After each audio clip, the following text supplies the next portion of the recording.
Good evening. Welcome back. So hopefully you've had a chance to view those other videos and you've worked through them and you can understand what's going on. If you want some worksheets on those, just generally, if you just Google one-step equations worksheet on Google, you'll find some great worksheets, or two-step equations on Google, you'll find some great worksheets too as well. Most of them have answers with them. Tonight we're going to kick it up a little notch. We did multi-step last night, and we're going to continue to work on multi-step, just something a little more complex. So the very first one that I have up on my screen here is 3x minus 5 equals 2x plus 9. And the big thing to be able to solve for x is that you must put your letters and numbers on one side and your numbers on the other side. And you have to follow the rules where you're doing that. So when you move over to the left, you change the math sign when you're moving to the left, and when you're moving to the right, you also change the math sign. So the canceling out method is used for that. So personally, I prefer my x's on the left, but it doesn't matter if you put them on the left or the right. So I'm going to show you this first equation with the x numbers on the left. I'm going to erase it and put them on the right, just so you can see that it doesn't matter which side you put them on, you'll always end up with the right answer anyway. So very first one, since I'm going to put the x numbers on the left, I'm going to say, okay, 3x, and I've got a 2x over here, and I need to bring it over. I take a look at it, and it's a positive or a plus, so the opposite of that would be minus 2x. So I'm going to bring that over as a minus 2x. And then on this side, I'm going to drop down my number. It's a positive 9. I can put the sign in front of it or not. It's not going to change what it means. I then want to move the minus 5 over the equal sign to be over here. And of course, we've got to cancel that out. The opposite of minus 5 is a plus 5. So I'm going to make that be a plus 5. So then now I do a thing called combining, which means I only want one thing of each. Or simple wording is do the math. So if, and again, we've got that minus in there. And let's not forget about the integer rule. Although here it's not going to make too much of a difference if you don't change it. If you start being complacent and don't change things, then you'll miss something later on. So if I have 3 and I owe 2, I have 1, right? And on this side, if I have 9 and I get another 5, then I have 14. Now the last step in all of these equations is usually to separate the number from the letter. So I'm going to separate this number from here. And x is going to equal 14. Now just to test, to check my work, to make sure that I'm doing the right thing, if I were to put a 14 up here, so I'm just going to erase that, just so I have some wiggle room here. If I put a 14 up here where the x's are, okay, so 3 times 14, so 3 times 4 is 12. I'm going to carry that 1. 1 times 3 is 3, plus 1 is 42. 42 minus 5, so let's just do the math there. 42 minus 5, that's 5, 7, 37. So this side's going to equal 37. Okay, 2 times 14 is 28. 28 plus 9 is, 37. So 14 is definitely the answer. Now, as I promised, we're going to put the x's this time on the right. And put the numbers on the left. So, path of least resistance, I'm going to drop down my minus 5. And I'm going to bring over my 9. I'm going to cancel it out over here. So if it's a plus 9, the opposite of that is a minus 9. Throw down my equal sign. I'm going to bring down my 2x.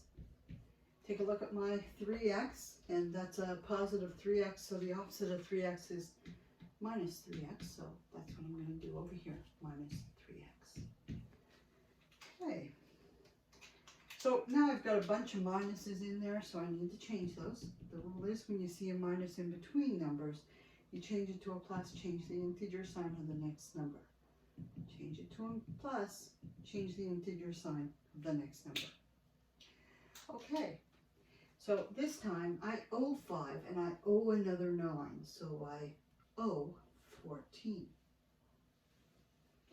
On this side, I have 2 and I owe 3, so therefore I owe 1x. Okay. Now my job is to separate the 1 from the x. I'm going to bring the 1 over here, and it's a negative 1 I'm going to bring over, because what I'm changing or what I'm moving over is the math, not the integers. So I treat them like integers after I get them moved, but until I do that, until I actually get them moved, I treat them like minuses and pluses, or multiplying and dividing. So that's why the negative comes over with this. Okay, so this is negative 14 divided by negative 1, which is a positive 14.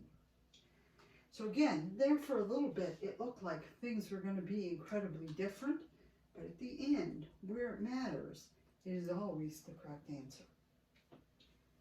Okay, you can pause the video if you want, or review that. And by the way, just in case I haven't mentioned my name yet today, I just kind of assumed you knew who I was. My name is Margie, and I do some tutoring for a living. And the whole point of doing these videos is if you like what you see and you want me to help you one-on-one, you certainly are free to use the email address down below, and I certainly will tutor you and help you through any homework that you might have. Okay, so the next one we're going to do is 8x minus 3 equals 7x minus 12. So my preference is to always put the x's on the left, but you can put them on the right if you want. So 8x, got an x over here. The opposite of that is minus 7x. Minus 12, and just bring that down, and now I'm going to bring the 3 over. And the opposite of minus 3 is plus 3. And now I'm ready to do the math. So again, change that. If I have 8 and I owe 7, then I have 1. If I owe 12 and I get 3, and gosh, I must have at least I'm having a little brain fart there for a second. 8, 9, yeah, I must have 9. Must owe 9, actually in this case, because if I owe 12 and I get 3, I owe 9. Okay, so this is 1 times the number. I'm going to separate the 1 from the x, and x equals. Now this is a negative and that's a positive, so we have to reach back to that rule, and that means it's going to be a negative 9. You can pause the video if you want and review that. We're going to move on now. Gosh, that red is a little harder to get off the board.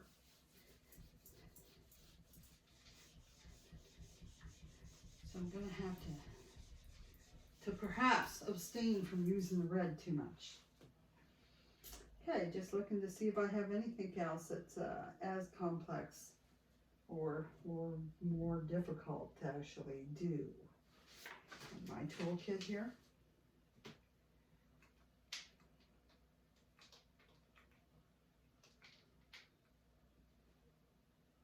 Okay.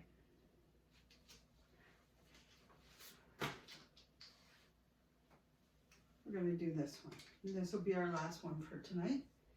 And here we go with the red again. It was in my hand.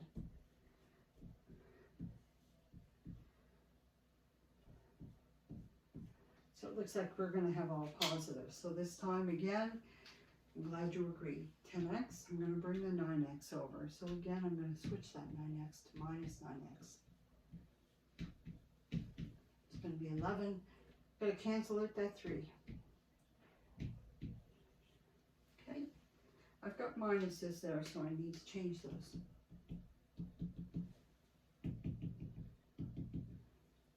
Okay. So I have 10 and I owe 9, so I have 1x. I have 11 and I owe 3, so that's going to be 8.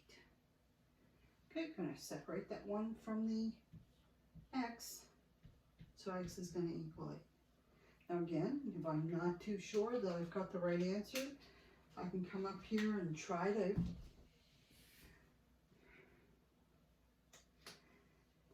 my 8 there, my 8 there. So we know that 8 times 10 is 80, plus 3 is 83. 9 times 8 is 72. 72 plus 11 is 83. There we go. So we're right again. I hope you've enjoyed this. I hope that you've gotten something out of it. Review the other videos. And as always, make sure you like, subscribe, and share. And if you want to employ my services, there is an email address down below. Just shoot me an email and I'll give you details. In the meantime, from my home to yours, happy math.